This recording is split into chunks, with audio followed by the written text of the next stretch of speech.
Hi there. I wanted to take a minute to talk about sales hiring.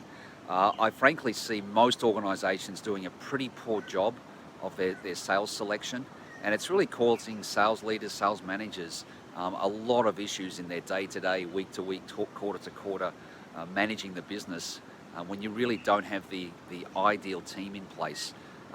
You're sort of constantly fighting fires and pushing to get the results, and our lives could be so much easier if we get this right.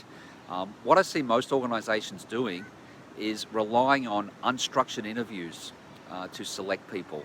And it's a fact that managers, hiring managers, especially more experienced managers, way overestimate their own ability to select people through an unstructured interview. So this is where we bring candidates in, we sit them down, we talk about their CV, we talk about their goals, talk about their strengths. Maybe we talk about a few accounts, a few scenarios that they've won or whatever.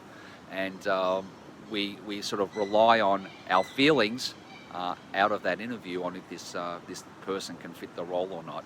And it's been proven that this is a very, very poor predictor of success. There's actually only a 14% correlation between the outcome of an unstructured interview and predicting the success of a sales candidate. We can actually take our odds up to over 50% predictability by shifting from that unstructured interview to a structured interview.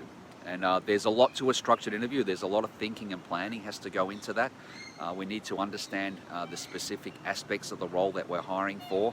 And then we're going to ask a set of standard structured questions that really get at the characteristics that we're after in that role. And we'll ask those same questions of all the candidates, so it becomes very comparable and very objective in our assessment there. We can get our predictability up to over 75% if we add on top of the structured interview, we actually do some sort of psychometric test.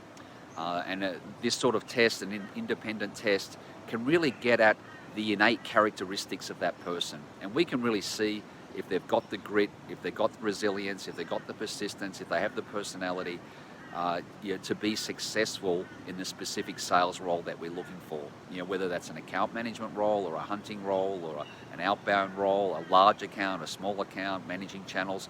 We have to be very specific in what we're looking for.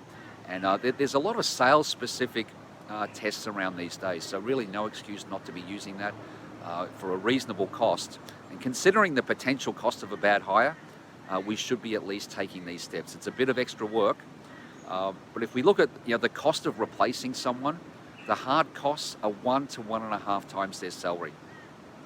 But in sales, the cost of a bad hire, even much more than that. There's the opportunity cost of missed revenue, missed margin dollars, missed profit opportunity. So it's really worth investing a little time and effort up front and getting the right people in the right roles. And I've seen some more enlightened sales and business leaders really taking this seriously and getting some great results from it. So would love to hear about how you're doing your hiring and the results that you're getting. And bye for now.